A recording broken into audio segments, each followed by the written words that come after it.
శివర్ణం చతుర్భుజం ప్రసన్నవదనం ఛాయీత్ సర్వవిఘ్నోపశాంతయే. గురుర్బ్రహ్మా గురుర్విష్ణుః గురుర్దేవో మహేశ్వరః గురుః సాక్షాత్ పరబ్రహ్మ తస్మై శ్రీగురవే నమః. వ్యాసాయ విష్ణురూపాయ వ్యాసరూపాయ విష్ణవే నమో వై బ్రహ్మనిధయే వాసిష్ఠాయ నమో నమః. పూజంతం రామ రామీతి మధురం మధురాక్షరం ఆరుహ్య కవితాశాఖాం వందే వాల్మీకికోకిలం. శృతిస్మృతిపురాణానాం ఆలయం కరుణాలయం నమామి భగవత్పాదశంకరం లోకశంకరం. వాగర్ధావివ సంపృక్తౌ వాగర్ధప్రతిపత్తయే జగతః పితరౌ వందే పార్వతీపరమేశ్వరౌ. సూక్తిం సమగ్రేతున స్వయమేవ లక్ష్మీః శ్రీరంగరాజమహిషీమధురైః కటాక్షైః. వైదగ్ధ్యవర్ణగుణగుంభనగౌరవైర్యాం కండూలకర్ణకుహరాः కవయోధయంతి. హైమోర్ధ్వపుండ్రమజహన్మకుటం సునాసం మందస్మితం మకరకుండలచారుగండం. బింబాధరం బహుళదీర్ఘకృపాకటాక్షం శ్రీవేంకటేశముఖమాత్మనిసన్నిధత్తాం. విమలపటీ కమలకుటీ పుస్తకరుద్రాక్షసస్తహస్తపుటీ కామాక్షి పక్ష్మలాక్షి కలిత విపంచీ విభాసి వైరించి. మనోజవం మరుతతుల్యవేగం జితేంద్రియం బుద్ధిమతాం వరిష్టం. వాతాత్మజం వనరయూధముఖ్యం శ్రీరామదూతం శిరసా నమామి. ఆపదామపహర్తారం దాతారం సర్వసంపదాం లోకాభిరామం శ్రీరామం భూయో భూయో నమామ్యహం. హరి ఓం. పరమేశ్వర స్వరూపైన సభకు నమస్కారం. యానాం పట్టణంలో ఒక వేదిక మీద ప్రసంగం చేయడం అన్నది నాకు ఇదే ప్రథమం. ఇక పూర్వం నేను యానాం పట్టణంలో సుందరకాండ ప్రవచనం చేసిన అది నాకు ఆత్మీయులైనటువంటి ఒకరి గృహంలో జరిగింది తప్ప ఇలా అందరికీ ఉపయుక్తమైన రీతిలో ఒక వేదిక మీద ప్రసంగం చేయడం ఇదే ప్రథమం. ఇవాళ ఆదిశంకరాచార్య కృతమైనటువంటి శ్రీ అర్ధనారీశ్వర స్తోత్రం గురించి 7 రోజుల పాటు మాట్లాడుకోవాలి అని పెద్దలు సంకల్పం చేసి ఉన్నారు. శంకర భగవత్పాదులు కారణజన్ములు. వారు సాక్షాత్ కైలాస శంకరుడే కాలడి శంకరుడిగా అవతరించారు. అందుకే ఒక్క శంకరాచార్య స్వామి వారి జీవితంలో మాత్రమే ఒక విచిత్రం. సన్యాసాశ్రమ స్వీకారమునకు పూర్వము తల్లిదండ్రులుంచిన పేరు ఏదుంటుందో అది సన్యాసాశ్రమ స్వీకారం చేసి గురువుగారి దగ్గర ప్రణవోపదేశం పొందిన తరువాత ఉండదు. దీక్షానామముగా వేరొక నామం ఉంటుంది. కానీ ఒక్క శంకర భగవత్పాదుల విషయంలో మాత్రం సన్యాసాశ్రమ స్వీకారమునకు పూర్వము తల్లిదండ్రులుంచిన పేరు శంకర. సన్యాసాశ్రమం ఇచ్చిన తరువాత వారి గురువుగారైనటువంటి గోవింద భగవత్పాదాచార్యుల వారు ఉంచినటువంటి పేరు కూడా శంకర. ఎందుకని వారికి దీక్షానామము మారలేదు అంటే ఒక్కటే కారణం. కైలాసమునందు ఉండేటటువంటి శంకరుడు ఎవరున్నాడో ఆయనే భూలోకంలో కలియుగంలో శంకర భగవత్పాదుల రూపంలో అవతరించాడు. నమః కపర్దినీచ వ్యుక్తకేశాయచ అని.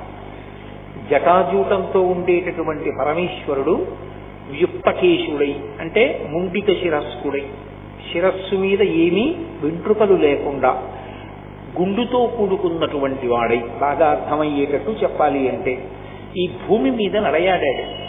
ఎందుచేత ఆయనకు అవసరం వచ్చింది అంటే చేతిలో ఒక ఆయుధాన్ని పట్టుకుని ధర్మ వ్యతిరేకమైనటువంటి వాళ్ళని చంపడానికి అవకాశమైనటువంటి స్థితి కాదు కలియుగ ప్రారంభం. ఎందుచేత అంటే మహాభారత యుద్ధం జరిగిన రోజులలో కృష్ణ పరమాత్మ ప్రతిజ్ఞ చేశారు. పరిత్రాణాయ సాధూనాం వినాశాయ చ దుష్కృతాం ధర్మ సంస్థాపనార్థాయ సంభవామి యుగే యుగే. నేను ధర్మాన్ని పాడు చేసేటటువంటి వాళ్ళని మట్టు పెట్టడానికి, ధర్మాన్ని మళ్లీ సువ్యవస్థితం చెయ్యడానికి అవతార స్వీకారం చేస్తూ ఉంటాను. కానీ ధర్మ వ్యతిరేకులైన వారందరినీ చంపుకుంటూ వెళ్ళిపోతే కలియుగంలో అసలు మనుష్యుడన్నవాడు మిగలడం. కలి యొక్క ఉద్ధతి అటువంటిది. కాబట్టి ఇప్పుడు చేతిలో ఒక అస్త్రాన్ని పట్టుకుని లేకపోతే ఒక శస్త్రాన్ని పట్టుకుని ఎవరు ధర్మ వ్యతిరేకులుగా ఉన్నారో వాళ్ళందరినీ చంపేయడం తేలిక మార్గం కాదు, అది అనుసరణీయము కాదు. మనసులను ఆవహించి ఉన్నటువంటి కలివి తొలగగొట్టాలి, అందరినీ ధర్మ మార్గంలో నడిపించాలి. అందుకే ఈసారి కృష్ణ పరమాత్మ చేసినటువంటి ప్రతిజ్ఞకి కొనసాగింపుగా పరమశివుడు కైలాసంలో ఉన్నటువంటి సర్వేశ్వరుడు ఈ భూమండలం మీద అవతరించాడు. అవతరించి భారతదేశం నలుచెరగుల పాదచారి 3 పర్యాయములు పర్యటించారు. కేవలం 32 సంవత్సరములు మాత్రమే వారు శరీరంతో ఉన్నప్పటికీ అవైదికమైనటువంటి వాదనలన్నిటినీ ఖండించి మళ్ళీ వేదము యొక్క ప్రమాణాన్ని సువ్యవస్థితం చేశారు. అద్వైత మార్గము శంకరాచార్యుల వారు కొత్తగా కనిపెట్టినది కాదు. అద్వైత మార్గము వేదాంతర్గతమైనటువంటి పరమ సత్యం. వారి జీవితంలో వారు చేసినటువంటి ప్రబోధమంతా అదే. అద్వైతము వేదాంతర్గతమై ఉన్నది. వేదాంతర్గతమైనటువంటి అద్వైత సిద్ధాంతాన్ని ప్రచారం చేశారు. కేవలం ఏదో ఒక సిద్ధాంత ప్రచారం చేయడం వారి లక్ష్యం కాదు. అవైదికమైనటువంటి వాదనలన్నిటినీ ఖండించారు. మళ్ళీ వేదము యొక్క ప్రమాణమును నిలబెట్టారు. నిలబెట్టి షణ్మత స్థాపనాచార్యులై మనుష్యులు భక్తి మార్గంతో నడవడానికి కావలసినటువంటి వ్యవస్థనంతటినీ ఏర్పాటు చేశారు. ఎవరు ఏ స్థాయిలో ఉన్నా ఆ స్థాయిలో భగవంతుణ్ణి పట్టుకోవడానికి వీలైనటువంటి మార్గాన్ని చూపించారు. అందుకే యథార్థమునకు ఆదిశంకరాచార్యుల వారు లేకపోతే, ఆ అవతారం లేకపోతే సనాతన ధర్మమునకు మనుగడయే ప్రశ్నార్థకమై ఉండేది. అంతటి క్లిష్ట పరిస్థితులలో వచ్చినటువంటి అవతారం శంకరావతారం.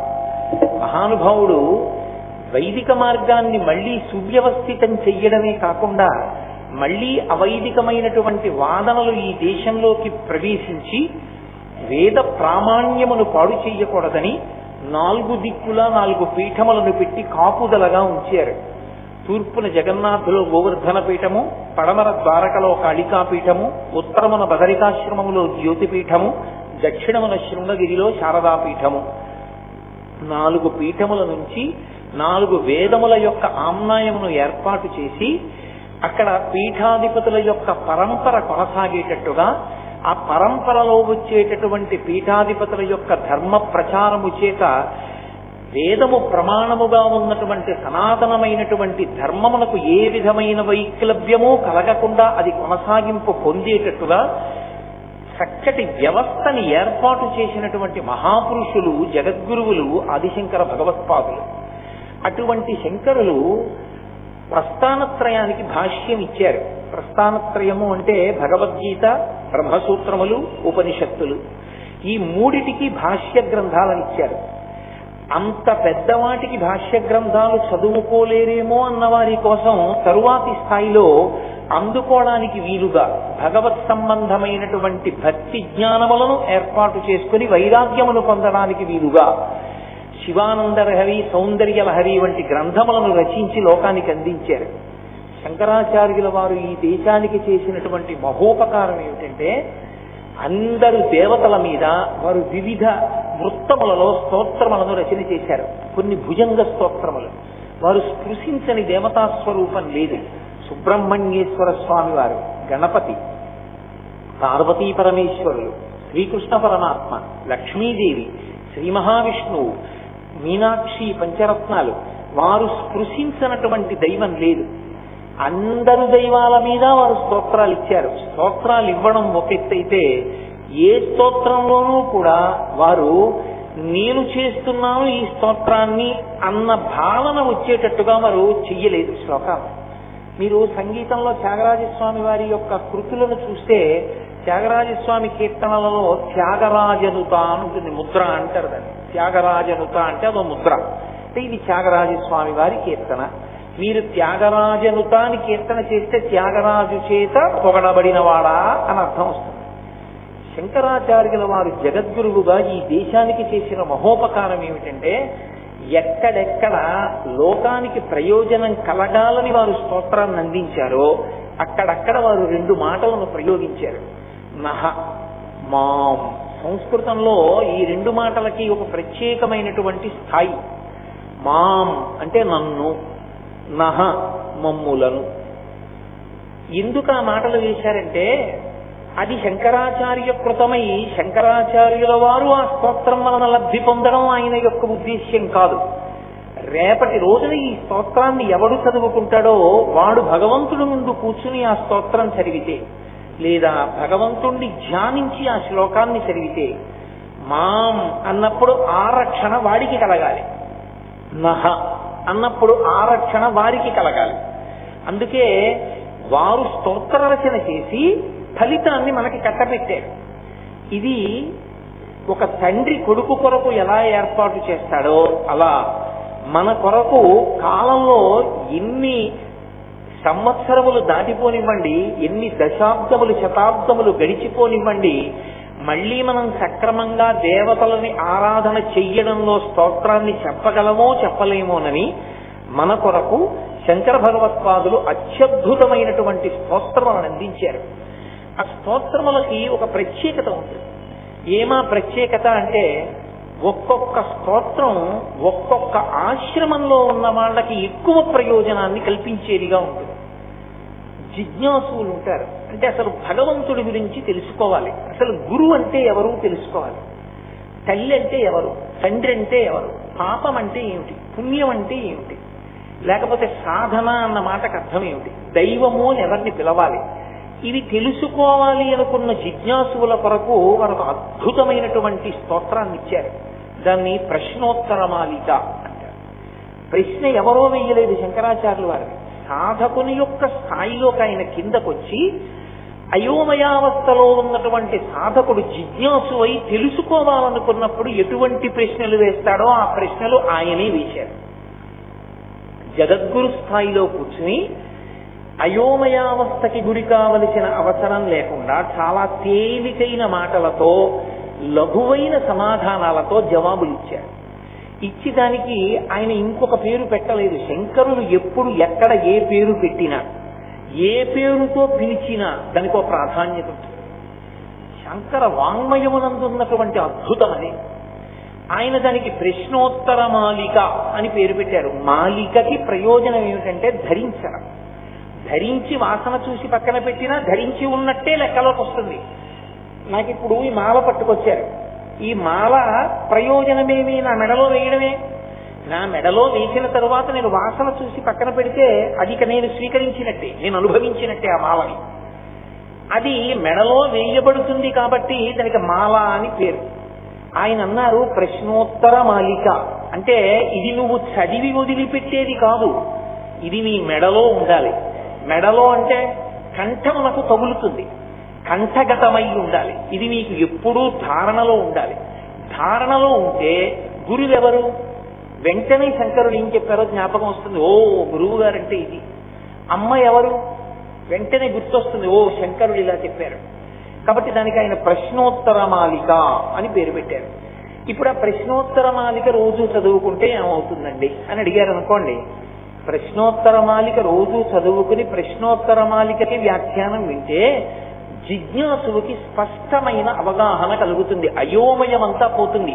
ఎంత గొప్పగా పోతుందంటే అవ్యక్తరేఖామివ చంద్రరేఖాం పంసు ప్రసిద్ధామివ హిమరేఖాం క్షతప్రరూఢామివ బాణరేఖాం వాయుప్రభిన్నామివ మేఘరేఖాం అంటారు వాల్మీకి మహర్షి. వాయువు చేత కొట్టబడిన మేఘము చిదిరిపోయినట్టుగా అయోమయావస్థ అంతా పోయి స్పష్టమైన అవగాహన కలుగుతుంది. సాధకుల ప్రయోజనము కొరకు ప్రశ్నోత్తర మాలికనిచ్చారు వారు. అలాగే అద్వైతానుభూతి ఒక గ్రంథాన్ని ఇచ్చారు. అలాగే వారి శరీరాన్ని విడిచిపెట్టేసేటప్పుడు శిష్యులు వెళ్ళి అడిగారు, అయా మీరిచ్చిన వాంగ్మయం మహాసముద్రం, మీరు అవతార పరిసమాప్తి చేస్తున్నారు, ఇక ఆ తర్వాత శరీరంలో ఉండి పిలిస్తే పలకడానికి మీరుండరు, కాబట్టి మాకు సమస్తమైనటువంటి వేదాంత సారాన్ని అనుష్ఠానంలో మేము గుర్తు పెట్టుకోవలసినవి, పాటించవలసినవి లఘువుగా చెప్పండి అంటే అప్పుడు వారు అవతార పరిసమాప్తి చేసే ముందు కొన్ని మాటలు చెప్పారు. వేదో నిత్యమధీయతాం తదుజితం కర్మస్వనుష్ఠీయతాం. అవతారం దేనికి వచ్చిందో అవతార పరిసమాప్తి కాలమనందు ఆ మాటతో పూర్తి చేశారు. ఎందుచేత అంటే లోకంలో లౌకికంగా కూడా ఒక మర్యాద ఉంటుంది. చనిపోయే ముందు ఒక వ్యక్తి వాంగ్మూలం ఏదిస్తాడో అదే సత్యము అని. అవతార పరిసమాప్తి కాలమునందు కూడా శంకర భగవత్పాదులు తన అవతార ప్రయోజనాన్ని చెప్పారు. వేదో నిత్యమధీయతాం, వేదమును ప్రమాణముగా అంగీకరించు. తదుదితం కర్మ స్వనుష్ఠీయతాం, వేదం ఎలా చెప్పిందో అలా కర్మ చెయ్యి తప్ప వేదము చెప్పనిది నీ యొక్క స్వంత ఆలోచన తీసుకొచ్చి కర్మానుష్ఠానమునందు పెట్టవద్దు అని వారు లఘువైన సమాధానములతో శిష్యులకు సందేశం ఇచ్చారు. ఒక్కొక్క స్తోత్రము, ఒక్కొక్క గ్రంథము, ఒక్కొక్క ఆయన ఇచ్చినటువంటి అనుగ్రహ భాషణము ఒక్కొక్క స్థాయిలోని వారి కొరకు ప్రత్యేకంగా నిర్దేశించారు. మోహాన్ని పోగొట్టడానికి మోహముద్గరము అని భజ గోవిందం భజ గోవిందం గోవిందం భజ మూఢమతే అంటూ ఇచ్చారు. అర్ధనారీశ్వర స్తోత్రము అని ప్రత్యేకంగా ఒక స్తోత్రాన్ని శంకర భగవత్పాదులు చేశారు. ఈ అర్ధనారీశ్వర స్తోత్రం ఎవరి కొరకు? యథార్థమునకు అర్ధనారీశ్వర స్తోత్రం ఎవరి కొరకు అంటే ఆశ్రమములను దృష్టిలో పెట్టుకుని మాట్లాడినప్పుడు గృహస్థాశ్రమమునందున్న వారి కొరకు అర్ధనారీశ్వర స్తోత్రాన్ని ఇచ్చారు. బ్రహ్మచారిగా ఉన్నవాడికి అర్ధనారీశ్వర స్తోత్రం అంత గొప్ప ప్రయోజనకారి అని చెప్పడం కష్టం. అలాగే వానప్రస్థుకి, సన్యాసికి ఆ వైభవాన్ని కీర్తించడానికి, మనసులో పెట్టుకోవడానికి పనికొస్తుందేమో కానీ ఒక ప్రయోజనాన్ని వనకూర్చడంలో కేవలం ఒక గృహస్థాశ్రమంలో ఉన్న వాళ్ళకి మాత్రం కరదీపికగా గొప్ప ప్రయోజనాన్ని చేకూర్చగలిగినటువంటి ఒక మణిగా శంకర భగవత్పాదులు బహూకరించినటువంటి అపూర్వమైనటువంటి స్తోత్రం అర్ధనారీశ్వర స్తోత్రం. ఈ అర్ధనారీశ్వర స్తోత్రము యొక్క ప్రయోజనం ఏమి అంటే, ఈ అర్ధనారీశ్వరుణ్ణి అసలు ఎప్పుడు ఉపాసన చెయ్యాలి ఈ స్వరూపాన్ని అంటే, దీన్ని ప్రధానంగా మనకు ఉపాసనలో ఎక్కడ కనపడుతుందంటే అట్ల తద్ది అని చేస్తూ ఉంటారు ఆడపిల్లలు. అట్ల తద్ది చేసినప్పుడు ఈ అర్ధనారీశ్వర స్వరూపాన్ని ఉపాసన చేసి పూజ చెయ్యాలి అని నియమం. అలాగే వివాహ పూర్వము అట్ల తద్ది చేస్తారు కన్యకామణులు. దాని ప్రయోజనం ఏమిటి? మంచి భర్త రావడం. మంచి భర్త అన్న మాటకి ఏమిటి అర్థం? మంచి భర్త అంటే ఐశ్వర్యం ఉన్నవాడా, చదువుకున్నవాడా, అందంగా ఉన్నవాడా, భార్య చెప్పిన మాటని ఒప్పుకునేవాడా, లేకపోతే తాను భార్యకి దిశానిర్దేశము చెయ్యగలిగినటువంటి వాడా, తన చిటికిన వేలు పట్టుకున్నందుకు ఉద్ధరించగలిగిన వాడా? ఎవరు మంచి భర్త రావడం అంటే?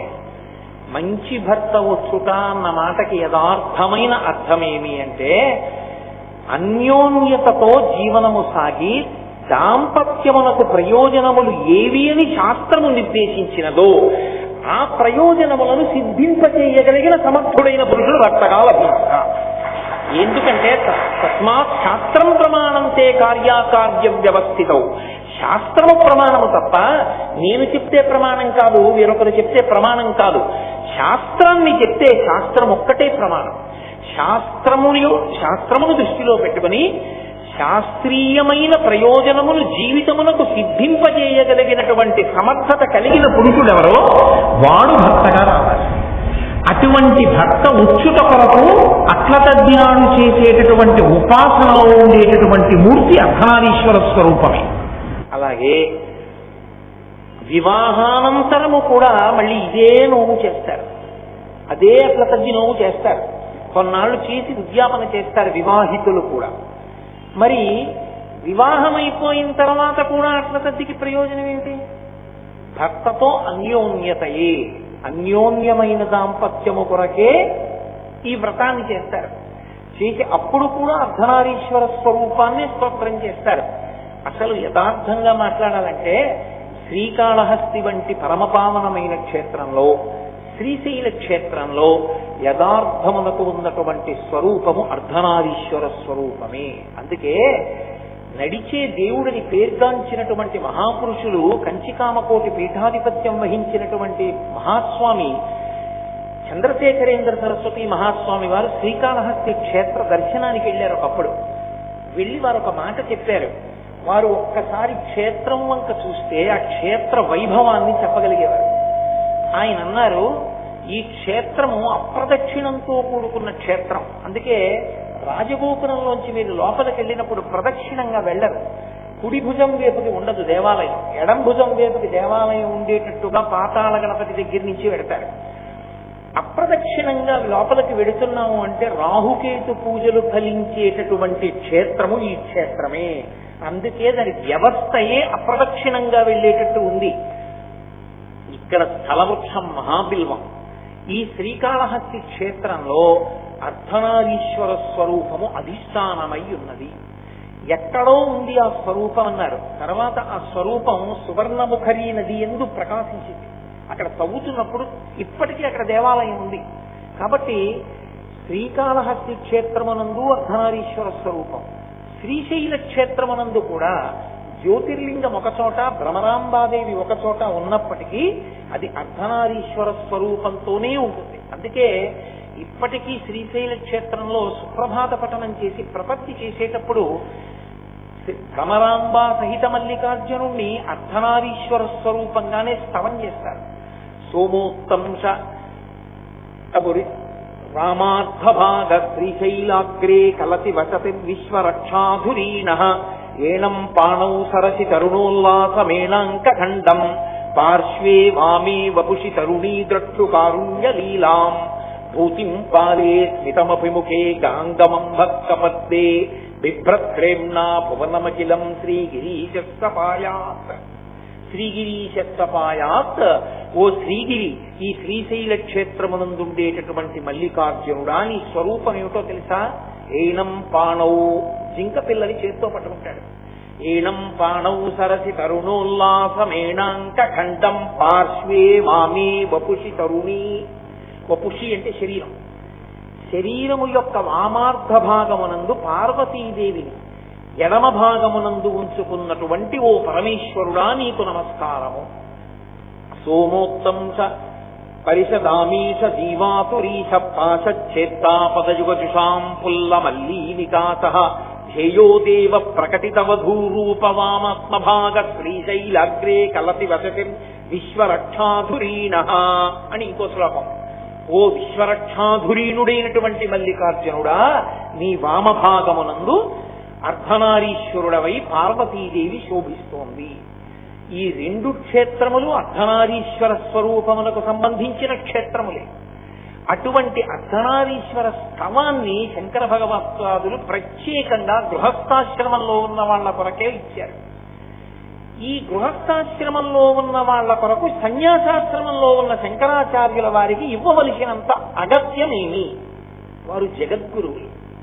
జగద్గురువులు కనుక వర్ణాశ్రమములు ప్రాణప్రదములై ఉంటాయి. ధర్మానుష్ఠానమునందు ఏది ప్రాతిపదిక అంటే వర్ణము ఆశ్రమము, ఈ రెండు ప్రాతిపదికలై ఉంటాయి ధర్మానికి.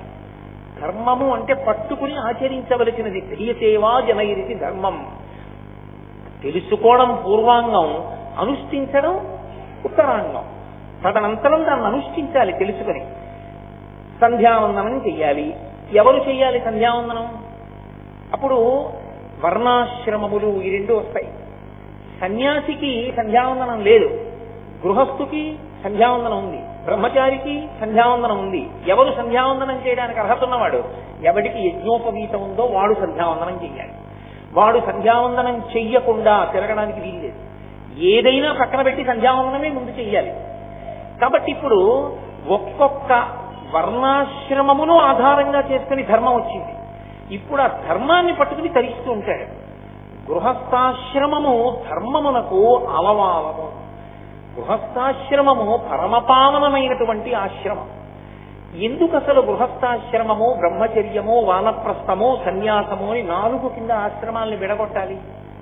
ఎందుకు అసలు విడగొట్టింది వేదం అంటే, అలా విడగొట్టడానికి ఒక కారణం ఉంది. కట్లు విప్పేశారని కాదు, ఎప్పుడూ కట్టు వేస్తూనే ఉంటారు. ఎప్పటికవసరమైన కట్టు అప్పుడు వేస్తూ, అప్పటికి అవసరము లేని కట్టు తీసేయడమే ఆశ్రమాన్ని మార్చడం.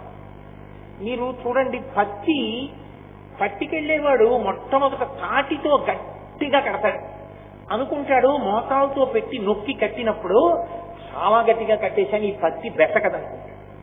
ఇప్పుడు ఆ పత్తికెళ్ళి మిల్లోకి పట్టుకెళ్ళి ఇచ్చినప్పుడు అది యంత్రాల మీద పెడుతుంది. ఒక యంత్రం ఇంకో యంత్రం మీద ఉన్న పత్తిని నొక్కుతుంది. ఇప్పటి వరకు తను కట్టిన కట్టు చాలా గట్టిగా ఉందనుకున్నవాడు తెల్లబోతాడు. ఎందుకంటే ఆ కట్టు వదిలైపోయి ఊడిపోతుంది తనంత తాను. దాన్ని ముడివిప్పరు.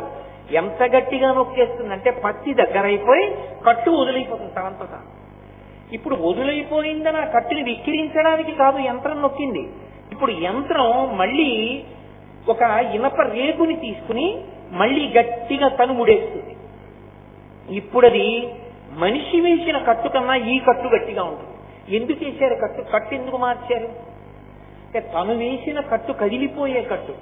ఈ కట్టు ఆ పత్తి చేరవలసిన స్థానాన్ని చేరే వరకు పనికిరాదు, యంత్రం కిందకి వెళ్లే వరకే పనికొస్తుంది. అక్కడ కట్టు మార్చారు.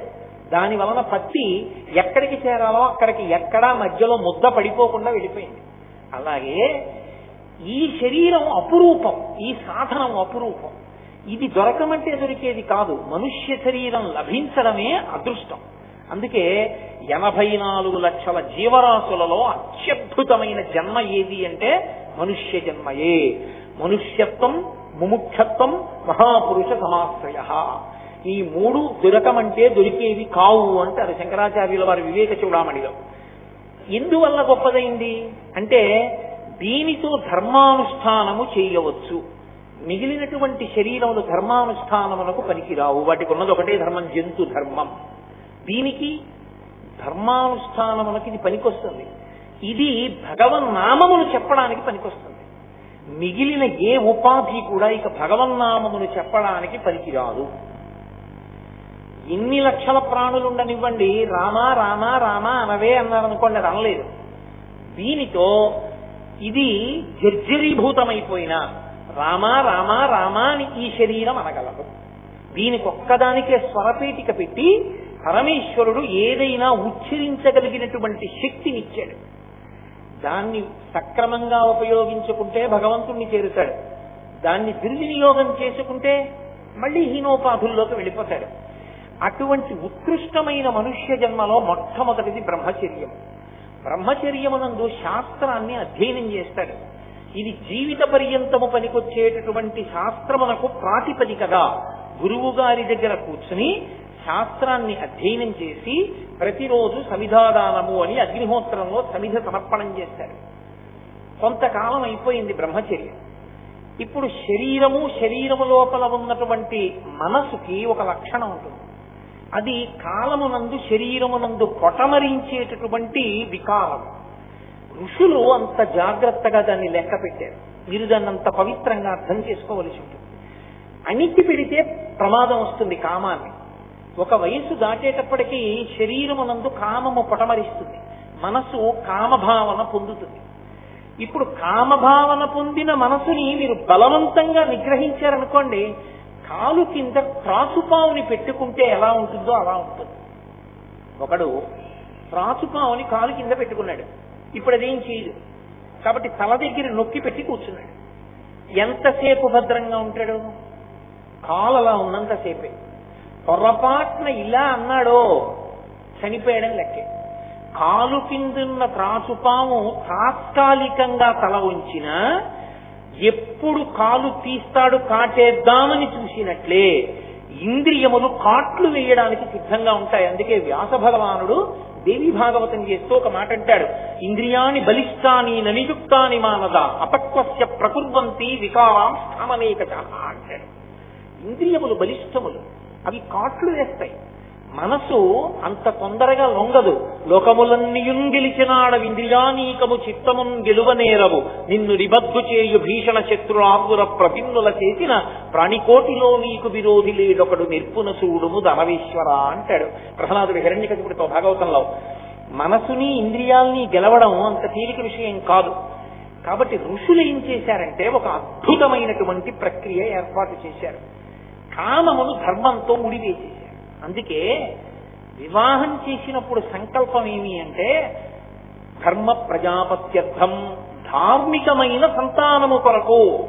నేను భార్యని స్వీకరించాననలో ధర్మపత్నిని స్వీకరించాడు. ఆమె పేరేమి? ధర్మపత్ని. ధర్మపత్ని సమేతస్య, ఆమె ధర్మమునకు ఆలంబనం. ఇప్పుడు కామము ఆమె యందు ప్రవర్తించింది. ఆమె యందు కామముంచుకున్న కారణానికి ధార్మికమైనటువంటి కట్టుబాటు వలన కామము ధర్మముతో ముడిపడితే ధర్మబద్ధమైన అర్థం వచ్చింది. ఏమిటా అర్థం? కొడుకు, కూతురు. కూతురు వచ్చింది, కన్యాదానం చేసి తరించావు. కొడుకు పుట్టాడు, పితృరుణం తీరిపోయింది. పితృరుణం తీరడానికి గృహస్థాశ్రమం ప్రాతిపదిక అయింది. 3 రుణములు ఉంటాయి. ఈ మూడు రుణములను తీర్చుకోవాలి అంటే ఒక రుణాన్ని బ్రహ్మచర్యాల్లో తీర్చుకోగలడం. 2 ప్రధానమైనటువంటి రుణములను గృహస్థాశ్రమంలోకి ప్రవేశిస్తే తప్ప తీర్చుకోవడం కుదరదు. నేనెప్పుడు చేశానండి అప్పు అంటారేమో. ఆ అప్పు మీరెప్పుడు చేశారన్నది విడిచిపెట్టండి. మనుష్య జన్మ స్వీకరిస్తూనే పుడుతూనే 3 అప్పులతో పుడతాడు. 1 శాస్త్ర రుణము, 2 దైవ రుణము, 3వది పితృ రుణము. ఇందులో శాస్త్ర రుణము అంటే ఋషులు మన కొరకు శాస్త్రాన్నంతటినీ ఇచ్చారు చదువుకుని జీవితాన్ని బాగు చేసుకోమని. ఆ రామాయణం కోట్ల రూపాయలు ఖర్చు పెట్టేశావు. కనీసం నీ ఇంట్లో 6 కాండల రామాయణం లేకపోతే నీలో ఏదో పెద్ద తేడా ఉందని గుర్తు. నీ ఇంట్లో భాగవతం 12 స్కంధాలు లేకపోతే నీ జీవితంలో ఏదో పొరపాటు ఉందని గుర్తు. కనీసం గ్రంథాలు ఇంట్లో ఉండాలి, ఎప్పుడో ఒకప్పుడు చదువుతాం. అవి కూడా లేని ఇల్లు దారుణమైనవి. ఇన్ని లక్షలు ఇన్నిటికి ఖర్చు పెడుతున్నావు, రామాయణం 6 కాండలు నీ ఇంట లేవంటే ఏం చెప్పుకోవాలి? కాబట్టి శాస్త్రాన్ని చదవాలి, ఋషులు ఇచ్చిన శాస్త్రాన్ని చదివితే రుణం తీరిపోతుంది. ఋషికి బ్రహ్మచర్యంలో శాస్త్రం చదువుకున్నాడు, రుణం తీరింది. కానీ పితృ రుణం, తండ్రికి రుణపడ్డాడు. ఏమిటి రుణం? తండ్రి నీకు శరీరం ఇచ్చినట్లే నువ్వు కూడా సంతానాన్ని కనాలి. సంతానాన్ని కంటే తప్ప నువ్వు రుణ విముక్తుడవు కావు. రుకండు మహర్షి అంతటి వాడిని బ్రహ్మలోక ప్రవేశం చేయనివ్వలేదు. కాబట్టి సంతానాన్ని పొందాలి. సంతానాన్ని పొందడం అంటే ఎలా పడితే అలా సంతానాన్ని పొందడాన్ని శాస్త్రం అంగీకరించదు. ధర్మబద్ధమైన సంతానము కావాలి. ధర్మబద్ధమైన సంతానం అంటే వేరొకరి కన్య ధార్మికముగా నీకు కన్యాదానము చేయబడాలి. ఆమెతో కలిసి నువ్వు నీ కామాన్ని ధార్మికంగా ఆమె యందుండి అతిక్రమించని కారణం చేత నీవే ఆమె కడుపున మళ్ళీ పుడతావు. అందుకే ఆత్మావై పుత్రనామాసి, కొడుకు మళ్ళీ తండ్రిగా వస్తాడు, తండ్రి మళ్ళీ కొడుకుగా వస్తాడు. కాబట్టి ఆమె నిన్నే కంది తన కడుపున. ఇప్పుడు నీ కామము ధర్మము చేత ముడిపడి భక్తి యందు ప్రవేశపెట్టబడాలి. ఇప్పుడు కామము ధర్మము చేత ముడిపడితే పితృరుణం తీరిపోయింది, సంతానం కలిగారు కాబట్టి. ఇప్పుడు 3వది, దేవతలకి మనం రుణపడి ఉంటాం. దేవతలకి రుణపడి ఉండడం అంటే దేవతలు వర్షం కురిపించారు, పంట పండింది, అన్నం తిన్నావు. దేవతలు భోగానికి అవసరమైనటువంటి వస్తువులను ఇచ్చారు, వాటిని పొందావు. భూమిలో ఉన్న ఇనుము తీసుకున్నావు, భూమిలో ఉన్న పెట్రోల్ తీసుకున్నావు, కారు చేసుకుని కారెక్కి తిరిగావు. ఇవి దేవతలు ఇచ్చారు భూమిలో పెట్టి.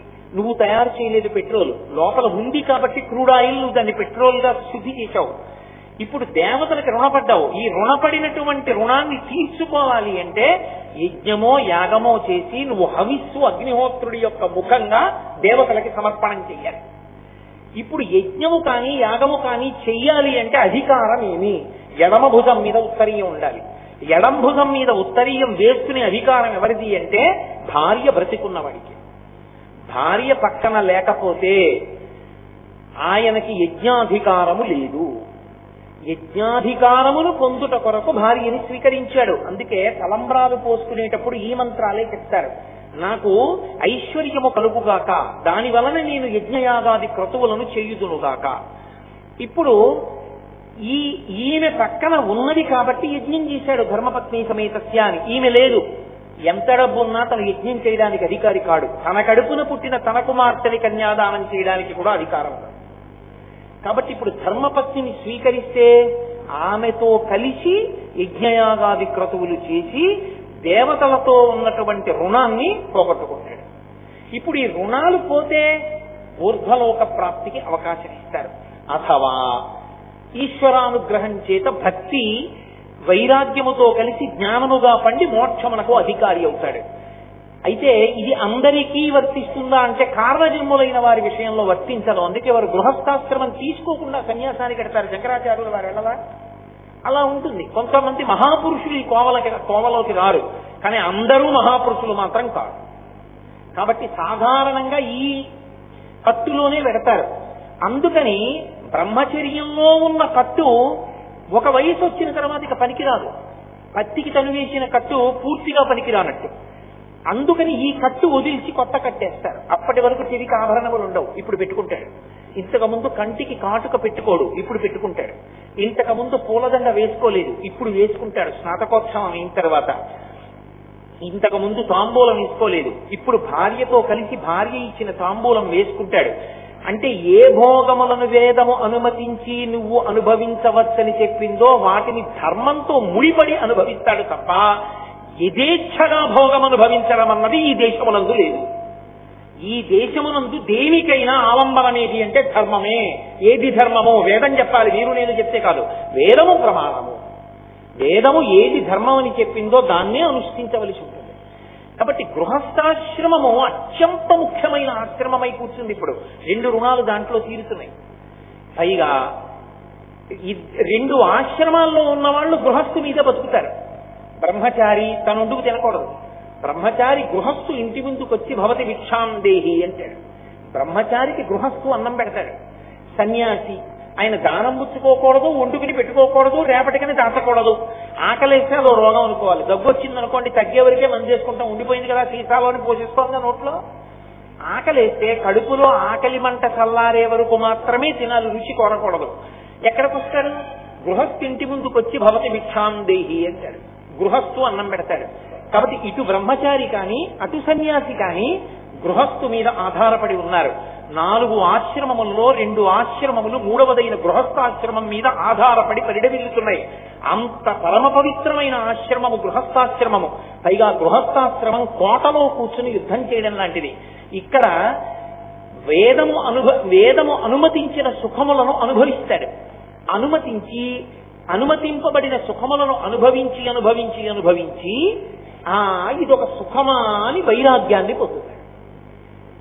కాబట్టి అసలు అది ఆ సుఖమేమిటో తెలియకుండా బలవంతంగా త్రాసుపావుని తొక్కిపెట్టినట్టు తొక్కిపెట్టవలసిన అవసరం గుర్తుండదు. ఏమి సుఖం అండి అంటాడు. మధుర పదార్థాన్ని తిన్నాడు. ఎన్నేళ్ల నుంచి తింటున్నాను మధుర పదార్థాలు. ఏముంది అందులో? అంబుజోదర దివ్య పాదారవింద చింతనామృతపాన విశేషమత్త చిత్తమీరీతి ఇతర విషయంబు చేర నేర్చు వినుత గుణశీల మాటలు దేయునేలా అంటాడు ప్రహ్లాదుడు. భగవంతుని పాదములను అర్చించినప్పుడు కలిగేటటువంటి ఆనందామృత ధారణను గ్రోలడం కన్నా ఈ మధుర పదార్థాన్ని తినడంలో ఏముందంటాడు. ఇప్పుడు వైరాగ్యం కలిగింది. అందుకే అమరేంద్రాదులు కొల్సు భంగి జనుల వ్యాక్షు సేవించగా విమల జ్ఞాన విరక్తి ముక్తి నొసగున్ వేయేల భూనాథ సత్ కమలాధీశు కథా సుధారత నదీ కల్లోల మాలా పరిభ్రమమెవ్వానికినైనా కర్ణయుగళీ పర్వంబు కాకుండునే అంటారు పోతన గారు. ఆ భగవత్ కథాశ్రవణము కూడా భక్తి స్వరూపమై నవవిధ భక్తులలో ఎన్నాళ్ళు ఈ సుఖాలని చెప్పి మెల్లిమెల్లిగా వాటి మీద వైరాగ్యము కలిగి వైరాగ్యముతో కూడినటువంటి భక్తి వలన చేసినటువంటి కర్మాచరణము వలన జ్ఞానము కలిగి జ్ఞానము వలన ఈ శరీరంలోకి వచ్చినందుకు మళ్లీ పుట్టవలసిన అవసరం లేని పునరావృత్తి రహిత శాశ్వత శివ సాయుధ్య స్థితి స్వరూప మోక్షానుభవానికి వెళతారు. ఇదిగో ఇది పొందడానికి యోగ్యమైన ఆశ్రమము గృహస్థాశ్రమం. ఈ గృహస్థాశ్రమంలో ఇన్ని పండాలి అంటే మొట్టమొదటి నియమం ఒకటి ఉంటుంది. ఏది అంటే ఒండురులకు అన్యోన్యత. దంపతులుగా ఉన్నటువంటి స్త్రీ పురుషులు ఎవరున్నారో వాళ్ళిద్దరి మధ్య కొన్ని లక్షణాలు ఉండాలి అని శాస్త్రం చెప్తోంది. మొట్టమొదటిది అన్యోన్యత. ఒకరి మీద ఒకరికి ప్రేమ ఉండాలి. ఆయన కొరకు తను త్యాగం చెయ్యాలి, దాని కొరకు ఆయన త్యాగం చేస్తాడు. పోన్లే దానికి ఇష్టం ఉండదు, ఆయన వదిలేశాడు. ఆయన తినరు వెల్లుల్లిపాయ, ఆవిడ వదిలేసి. ఆవిడకి ఎంతో ఇష్టం పుట్టింట్లో ఉన్ననాళ్ళు తినేది వెల్లుల్లిపాయ. ఇప్పుడు ఆవిడ అసలు తినదు. ఎందుకు తినవు వెల్లుల్లిపాయ అంటే ఆయన తినరు వెల్లుల్లిపాయ, నాకు అలవాటు పోయిందండి. అది అన్యోన్యత అంటే. అందుకే శ్రీరామాయణంలో అద్భుతమైన మాట ఒకటి అంటారు. బాలకాండ పూర్తి చేస్తూ మహర్షి అంటారు, ప్రియాకు సీతారామస్య దారాహ పితృకృత ఇది. నాకు మా నాన్నగారైన దశరథ మహారాజు గారు ఈమెనిచ్చి పెళ్లి చేశారంటే నాకు యోగ్యమైన పిల్ల అని రాముడు సీతమ్మని ప్రేమించాడు. అలా ఎప్పుడు నాన్నగారు తెచ్చారు కాబట్టి అని ప్రేమించడమేనా? సీతమ్మ కూడా రాముడికి దగ్గర అవడానికి, రాముడు సీతమ్మకి దగ్గర అవడానికి ఏమైనా కారణం ఉందా అంటే ప్రీతిర్భూయోభ్యవర్తత, ఆమె నడిచినటువంటి నడవడి కారణంగా రాముడికి దగ్గరయింది, రాముడు సీతమ్మకి దగ్గరయ్యాడు. ఇప్పటికీ యుగం మారిపోయినా పెళ్లి అంటే సీతారాములే ఆదర్శంగా చెప్పబడతారు దాంపత్య జీవితానికి. అందుకే నడిచే దేవుడిని పేర్కొంచిన పరమాచార్య స్వామి ఒక మాట చెప్పేవారు, శుభలేఖ వేసినప్పుడు సీతారాముల మూర్తి లేకపోయినా జానక్యాహ కమలామలంజలిపుటేయాహ పద్మరాగాయితాహ అన్న శ్లోకం ఆ శుభలేఖ మీద లేకపోయినా ఆ తల్లిదండ్రులకి పిల్లల పెళ్లి ఎలా చెయ్యాలో చేత కానటువంటి అజ్ఞానులు. సీతారాములంటే దాంపత్యానికి అంత పర్యాయపదంగా నిలబడ్డారు. అటువంటి అన్యోన్యత ఉండాలి. ఈ అన్యోన్యత లేదనుకోండి, అది శుభలేఖలో వేసుకునే కమర్షియల్ ఎండ్ లాగే ఉంటుంది జీవితంలో కూడా. చూడండి, శుభలేఖ వేసినప్పుడు శ్రీమతి మరియు శ్రీ చాగంటి కోటేశ్వరరావు వ్రాయి శుభలేఖార్థములు అని ఉండాలి, కానీ కమర్షియల్ ఎండ్ అని ఒకటి ఉంటుంది, శ్రీరామ అండ్ కో అని. అండ్ కో అన్నప్పుడు ఇలా మిలికి తిప్పి వేస్తారు. అండ్ కో అంటే దాని అర్థం ఏంటంటే వ్యాపారం కోసం పెట్టింది అని. దంపతులకి కూడా శుభలేఖలో శ్రీమతి అండ్ శ్రీకి కమర్షియల్ ఎండ్ వేస్తే ఏదో పశ్చిమ దేశాల్లో ఉండే దాంపత్యాలు ఎలా ఉంటాయో అటువంటి దాంపత్యం అని గుర్తు. ఇంకా ఇంటికి వెళ్ళికెళ్ళం ఎందుకు, కమర్షియల్ ఎండ్ ఆ శుభలేఖలో వేసుకోవలసిందే. మరియుని వేసుకోవాలి. శ్రీమతి మరియు శ్రీ ఇద్దరూ కలిపి దంపతులు, వారి అన్యోన్యతకి ఫలితమే అదిగో ఆ బిడ్డ. ఆ బిడ్డని పొంది కన్యాదానం చేసి నేను తరిస్తున్నాం, మిమ్మల్ని ఆహ్వానిస్తున్నాం, అందుకుండాలి శుభలేఖ. అంతేగాని కమర్షియల్ ఎండ్ ఏమిటి అందులో. కాబట్టి అన్యోన్యత అత్యంత అవసరమై ఉంటుంది. ఆ అన్యోన్యత కాని సిద్ధించలేదనుకోండి, ఆ దాంపత్యము అర్థరహితము. పక్క పక్కన ఎన్నాళ్ళు కూర్చున్నారన్నది కాదు, ఎవరి మనసులు ఎవరి దగ్గర ఉన్నాయన్నది ప్రధానం. వివాహం అయిపోయిన తరువాత కూడా పురుషుడి మనసు పురుషుడి దగ్గరే, స్త్రీ మనసు స్త్రీ దగ్గరే ఉండిపోతే దంపతుల్లో ఆ దాంపత్యము అర్థరహితము. శీశుపావృక్షం మీద కూర్చుని సీతమ్మని చూసిన హనుమ అన్నారు, అస్యాదేవ్యా మనస్తస్మిన్ తస్య చాస్యాం ప్రతిష్ఠితం తేనేయం శశి ధర్మాత్మా ముహూర్తం అభిజీవతి. సీతమ్మ మనసు సీతమ్మ దగ్గర లేదు, రాముడి దగ్గర ఉంది. రాముడి మనసు రాముడి దగ్గర లేదు, సీతమ్మ దగ్గర ఉంది.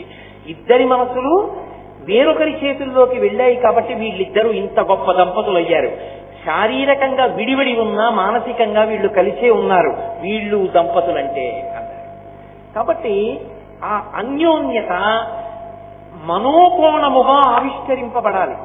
ఈ దాంపత్యము సిద్ధించడం కొరకే సుముహూర్తం వరకు ఒకరి కన్నులలోకి ఒకరిని చూడనివ్వరు. సుముహూర్తం అంటే జీలకర్ర బెల్లం పెట్టడం కాదు, ఒకరి కళ్ళల్లోకి ఒకళ్ళు చూసుకోవడం. అందుకే ముహూర్తం చూడ్డాన్ని చెప్పింది కరణి దించి, తప్ప జీలకర్ర బెల్లం పెట్టడం ముహూర్తం కాదు. అది వేరు కారణానికి పెడతారు. ఇప్పుడు అవన్నీ నేను ఎందుకు చెప్పడం, ఇప్పుడు వివాహకాండ గురించి నా ప్రసంగం కాదు. కాబట్టి గృహస్థాశ్రమమునందు అన్యోన్యత ప్రధానం. అది ఉన్నంతసేపు యువతల వారి యొక్క బలహీనతలు ఎన్నున్నాయో ఆ బలహీనతలన్నీ తను రక్షించడానికి కారణములుగా ప్రేమ చేత కప్పబడిపోతాయి భర్త దగ్గర. అది అమాయకురాలండి పాపం, ఇప్పటికీ దానికి గడుసుతనం లేదు. ఎక్కడ ఏం చెప్పాలో ఏం చెప్పకూడదో దానికి తెలియదు. కాబట్టి భర్త కంటి పిల్లకి చెప్పుకున్నట్టు ఇంట్లోంచి బయలుదేరే ముందు వాళ్ళు చాలా తెలివైన వాళ్ళు ఇలా అడుగుతారు, నువ్వు తొందరపడి ఏం చెప్పకే, ఏమో మా ఆయనే తెలిసాను నేను సర్దుకుంటానంటే. ఏది బలహీనతో దాన్ని బయట చెప్పడం, తను కప్పుకుంటాడు. కారణం అన్యోన్యత. ఆయనకి తెల్లవారి నిద్ర లేవగానే ఓ కప్పు కాఫీ తాగాలి. ఏదో పై ఊరు వెళ్ళారు, నిద్ర లేచి మొహం గడుపుకుని కాఫీ తాగే మనిషి అని అనుకోరు వాళ్ళు. కాబట్టి వాళ్ళు కాఫీ ఇవ్వరు. ఈవిడేం చేస్తుందంటే, నేను కాఫీ తాగకపోతే ఉండలేనని కాఫీ తయారు చేసుకుని పవిటి సాట్ట పెట్టి లోపలికి తెచ్చి కాఫీ తాగేయండి ఇచ్చేస్తుంది. ఆయన బలహీనతను ఆవిడ కప్పించింది. అంటే అవతల వారి బలహీనతని బయట చెప్పడం కాదు, తమ ప్రేమ చేత కప్పేస్తారు. ఈ కప్పేయడం ఉందే దీన్ని అన్యోన్యత. అది అన్యోన్యతగా సిద్ధిస్తుంది దాంపత్యంలో. ఇది ఎప్పుడు ఒండరుల మీద అంత ప్రేమ కలిగింది. ఈ ప్రేమ కలగలేదనుకోండి, ఎప్పుడూ అసహ్యంగా పుట్టింటికొచ్చి ఆడపిల్ల భర్త మీద చెప్పడం, ఆ పిల్లవాడి తల్లిదండ్రులు నా కోడలన్న భావన లేకుండా ఎప్పుడూ పరాయి పిల్ల కిందే కోడల్ని చూస్తూ ఉండడం. ఇక వాళ్ళిద్దరికీ పెళ్లి చేసి ఏమిటి పొందినటువంటి సౌభాగ్యం ఏమీ లేదు. వాళ్ళిద్దరూ దంపతులుగా జీవించట్లేదు. అన్యోన్యత అవసరం అవుతుంది గృహస్థాశ్రమంలో. అన్యోన్యతకి తోడుగా, అందుకే వివాహకాండలో ఈ మంత్రం చెప్తారు, ఆకర్షణ ఉండాలి. ఆకర్షణ ఎందుకు అని మీరు అంటారేమో. ఆకర్షణ లేకపోతే ప్రహృష్టత కలగదు. మనస్సునందు సంతోషము ఉద్భుతము కాదు. సృష్టి యందు ఒక లక్షణం ఉంటుంది. సృష్టి ఎప్పుడు జరిగినా ఆనందంతో సంతోషంతో జరగాలి తప్ప ఏడుస్తూ సృష్టి జరగకూడదు. లయం బాధాకరంగా ఉంటుంది. ఎప్పుడైనా శరీరాన్ని విడిచిపెట్టినప్పుడు ఇక్కడ ఉన్న పిండాండాన్ని బ్రహ్మాండంతో కలిపేటటువంటి ప్రక్రియలో కొంత శోకం ఉంటుంది. కానీ సృష్టి యందు ఎప్పుడూ శోకం ఉండకూడదు. సృష్టి ఆనందముతో కూడుకున్నదై సంతోషముతో కూడుకున్నదై ఉంటుంది. అలా ఉండకపోతే ఆరోగ్యవంతమైన శిశువు జన్మించడు. అందుకే రామాయణంలో గంగావతరణంలో ఒక మాట చెప్తారు. అగ్నిహోత్రుడు వెళ్ళి తేజస్సుని గంగాదేవి యందు ప్రవేశపెట్టేటప్పుడు ఒక మాట చెప్తాడు, నువ్వు ప్రహృష్టవదనవై పరమ సంతోషంతో నా యందు అనురక్తవై ఈ శివ తేజస్సుని పుచ్చుకో, నేను నీ యందు ప్రవేశపెడతానంటాడు. అలా పుచ్చుకుంటే తప్ప తేజోమూర్తి అయిన సుబ్రహ్మణ్యుడు జన్మించడు. దాంపత్యమునందు ఆకర్షణకి వివాహకాండలో చెప్పే మంత్రం యొక్క పరమార్థం ఏమిటో శ్రీరామాయణంలో వాల్మీకి మహర్షి అక్కడ నిరూపణం చేసి చూపించారు. అంత అవసరం ఆకర్షణ. మా ఆవిడ అబ్బా ఎంత సంతోషమో అని పురుషుడు అనుకోవాలి. మా ఆయన అంత మంచివాడు, నాకు భర్తగా ఎలా పొందగలను. అందుకే గుణము భర్తకు అందం, అనువర్తించడం భార్యకు అందం. బాహ్యంలో ఉన్న అందాలు ఎక్కడ ఉంటాయండి? నశించిపోతాయి, ఉండవు. 60 ఏళ్ళు 70 ఏళ్ళు వచ్చాక కూడా ఆకర్షణ దేని చేత ఉంటుంది? ప్రారంభంలో శరీర సౌష్ఠవము చేత ఉండవచ్చు. 60-70 వచ్చేటప్పటికి అనువర్తించిన కారణం చేత ప్రీతి అలా నిలబడిపోతుంది. అంత సంతోషం ఉండిపోతుందంటే ఈ ఆకర్షణ పండాలి. ప్రతిదీ పండాలి సనాతన ధర్మంలో. ఎందుకంటే పండితే తప్ప ముచ్చుకని తనంత తాను విడవదు. పండనంతసేపు అడ్డి పెట్టుకుని ఉంటుంది. అన్నీ పండిపోవాలి. ఈ ఆకర్షణ అవసరం. సంతాన ప్రాప్తి దగ్గర నుంచి ధరించడం వరకు కూడా అదే. అందుకే భార్య బతికుండగా పుత్రపౌత్రులను చూసి సన్యాసం స్వీకరిస్తే పుత్రం పౌత్రం సమాసాద్య వానప్రస్థాశ్రమే వసేత్ తపసా షడ్రిపూంజిత్వా. వ్యాసుడు సన్యాసాశ్రమానికి నియమం చెప్పాడు. భార్యతో కలిసి దాంపత్యము నుండి కొడుకుని మనవణ్ణి చూసి వైరాగ్యం వచ్చిన తర్వాత భార్యతో కలిసి వానప్రస్థానికి వెళ్ళి ఇంకా ఆపాటి కూడా ఇక భార్యతో కలిసి ఉండలేనంత వైరాగ్యం వచ్చేస్తే అప్పుడు కూడా భార్యను వదిలి వెళ్ళకూడదు. భార్యని తీసుకెళ్లి కొడుక్కి అప్పచెప్పి సన్యాసం తీసుకోమన్నాడు. కాబట్టి అంత ప్రేమతో నిలబడవలసి ఉంటుంది. ఇది సిద్ధించాలి, పండాలి. ఇది పండకపోతే ఆ గృహస్థాశ్రమానికి అర్థం లేదు. జీవితమూ పండదు, అథవా అసలు సంసారము పండదు. బతికున్నంత కాలము దుఃఖము. శరీరము పడిపోయిన తరువాత కూడా పొందవలసినటువంటి స్థాయిని పొందలేడు. అందుకని గృహస్థాశ్రమం అత్యంత ప్రధానమైన ఆశ్రమమై ఉన్నది. ఇటువంటి ఆశ్రమంలో ఉన్న వాళ్ళందరికీ కూడా ప్రయోజనం కల్పింపబడాలి. అసలు నిజంగా చెప్పాలంటే పెళ్లి కూతుర్ని చేసిన లగాయతు ప్రతి ఆడపిల్ల చేత ఈ స్తోత్రాన్ని చదివించాలి. పెళ్లి అయిన తరువాత కూడా తమ బతుకులు పండడానికి కారణం గృహస్థాశ్రమంలో ఉండేటటువంటి పరిస్థితే కనుక దంపతులు ఇద్దరూ కూడా అర్ధనారీశ్వర స్తోత్రాన్ని చదువుతూనే ఉండాలి ప్రతిరోజు. అసలు అర్ధనారీశ్వర స్తోత్రము నాకు నోటికి రాదు అని ఎవ్వరూ అనడానికి వీల్లేదు. గృహస్థాశ్రమంలో ఉన్నవాళ్ళు వచ్చి తీరాలి. అందుకిచ్చారు శంకర భగవత్పాదులు. అది వారి కారుణ్యం. మహానుభావుడై జగద్గురువునైన నేను శాస్త్రము తెలుసున్నవాడను కనుక మీరు అర్ధనారీశ్వర స్తవాన్ని చేసుకోండి అంటే వాళ్ళ రూపాన్ని ఎలా పట్టుకుంటారు, ఎలా చేస్తారు? అందుకని నేనే ఆ యొక్క స్తోత్రాన్ని ఇస్తాను అని శంకరాచార్యుల వారు మనని అనుగ్రహించారు. ఈ అర్ధనారీశ్వర స్వరూపానికి ఉండేటటువంటి విచిత్రం, పరమశివుని యొక్క శరీరంలో వామార్థ భాగం అంటే ఎడమ చేతి వైపు ఉన్న భాగమంతా పార్వతీదేవి చేత నిండిపోయి ఉంటుంది. ఆవిడ సగం, ఆయన సగం. కాబట్టి సగం శరీరం స్త్రీ, సగం శరీరం పురుషుడు. అసలు అలా ఉండే అవకాశం ఉంటుందా లోకంలో ఎక్కడైనా? సగం స్త్రీగా సగం పురుషుడిగా ఉంటారా అంటే భగవద్విషయమునందు లీలాస్వరూపములు అని ఉంటాయి. లీలారూపములు అంటే అర్థం ఏంటంటే ఎవరినో అనుగ్రహించడానికి ఈశ్వరుడు అటువంటి రూపమును పొందాడు. ఆయనకు ఆ అవకాశం ఉంది. నువ్వు చెయ్యలేవు కాబట్టి అది సాధ్యం కాదని ఎప్పుడూ అనకూడదు లోకం. నేను ఎందుకు ఈ మాట అంటున్నాను అంటే, చంద్రశేఖర భారతీ స్వామి వారిని శృంగగిరి పీఠానికి ఆధిపత్యం వహించారు. వారు శివలింగార్చన చేస్తూ చంద్రమౌళీశ్వరారాధన చేస్తూ ఓం నిధనపతయే నమః, ఓం నిధనపతాంతికాయ నమః అంటూ పువ్వులేస్తూ అలాగే సమాధిలోకి వెళ్ళిపోయారు. వెళ్ళిపోయి అలా ఉండిపోతే కడవతో తెచ్చేయనికి నీళ్లు పోసేసి పంచె విప్పేసి పంచె కట్టేసేవారు. ఆయన 2-3 రోజులు ఇలా పువ్వు పట్టుకున్న భంగిమలోనే సమాధిలో ఉండిపోయేవారు. నీకు అలా భక్తితో నిలబడడం చేత కాదు కనుక ఆ చంద్రశేఖర భారతీ స్వామి వారు సమాధిలోకి వెళ్ళడం తప్పని నువ్వు అనకూడదు. నీవు కంటితో చూడని ఎన్నో లోకంలో సత్యాలున్నాయి. భూమి తిరుగుతోంది, నీకు కనపడిందా తిరగడం? భూమి తిరుగుతోందని నువ్వు ఒప్పుకుంటున్నావా, ఒప్పుకోవట్లేదా? సూర్యోదయ సూర్యాస్తమయాలంటున్నావు, సూర్యుడు ఉదయించలేదు అస్తమించలేదు. భూమి అతని సూర్యునికి అందకుండా సూర్య ఛాయ పడకుండా వెనక్కిడితే చీకటి పడింది. కానీ నువ్వు నీ కంటిని ఆధారం చేసుకుని చెప్పావు సూర్యోదయ సూర్యాస్తమయాలు అవుతున్నాయని. తప్పుకున్నది భూమి అసలు నిజానికి. నీ కంటికి కనపడినవన్నీ సత్యాలని, నీ అనుభవంలోకి రాని అసత్యాలని నువ్వు ఎలా అనగలవు? అందుకని పరమశివుడు అలా శరీరంలో అర్ధభాగాన్ని పార్వతీదేవికి ఇవ్వగలిగాడు అంటే అలా ఎలా ఉంటుందండి అని నువ్వు అనకూడదు. ఎందుకు అడగకూడదు అంటే అది లీలాస్వరూపము కనుక. పరమేశ్వరుడికి 63 లీలాస్వరూపములు ఉన్నాయి. అలా ఒకానొకప్పుడు శ్రీ మహావిష్ణువుకి శరీరంలో అర్ధభాగం ఇచ్చారు ఆయన, అప్పుడు హరిహర స్వరూపం వచ్చింది. ఒకప్పుడు పార్వతీదేవికి సగభాగం ఇచ్చారు, అప్పుడు అర్ధనారీశ్వర స్వరూపం వచ్చింది. సగము నారి స్త్రీ, సగము పురుషుడు. ఎందుకు రావాలి అసలు అలా? ఏదో కారణం ఉండాలిగా. లీలాస్వరూపము అన్న మాటకు అర్థం ఏదో ఇతరుల ప్రయోజనము కొరకు ఈశ్వరుడు పొందిన రూపము అని నేను మీతో మనవి చేశాను కదా. అయితే ఎవరికో ప్రయోజనం కోసం పరమశివుడిటువంటి స్వరూపాన్ని పొంది ఉండాలి. ఎవరి ప్రయోజనం కొరకటువంటి రూపాన్ని ఆయన పొందాడు అంటే శివమహాపురాణంలో వ్యాస భగవానుడు అర్ధనారీశ్వర స్వరూప ప్రాదుర్భావముల గురించి ప్రత్యేకంగా వర్ణన చేశాడు. చతుర్ముఖ బ్రహ్మగారిని సృజించి నువ్వు సృష్టి చేయి వేదాన్ని ప్రమాణం చేసుకుని అన్నాడు పరమేశ్వరుడు. చతుర్ముఖ బ్రహ్మగారు సృష్టి కార్యాన్ని ప్రారంభం చేశాడు. సృష్టి చేద్దామంటే ఎలా సృష్టి జరుగుతుంది, ఎలా ప్రజోత్పత్తి జరుగుతుంది? కుక్కకి అనేక కుక్క పిల్లలు పుట్టాలి, మనుష్యుడికి అనేక మంది మనుష్యులు పుట్టాలి.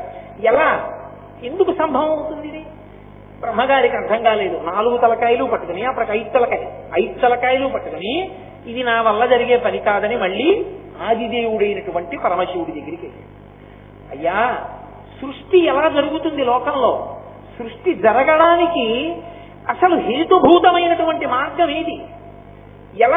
ఎలా నేను సృష్టి జరగడానికి కావలసిన మార్గాన్ని తీసుకురావాలి అంటే పరమేశ్వరుడు అన్నాడు, నీ యొక్క అనుమానాన్ని పోగొట్టడానికి ఇప్పుడు నేను ఒక కారణాన్ని చూపిస్తున్నాను చూడు. ఈ కారణంగా సృష్టి జరగడం లోకంలో ప్రారంభమవుతుంది.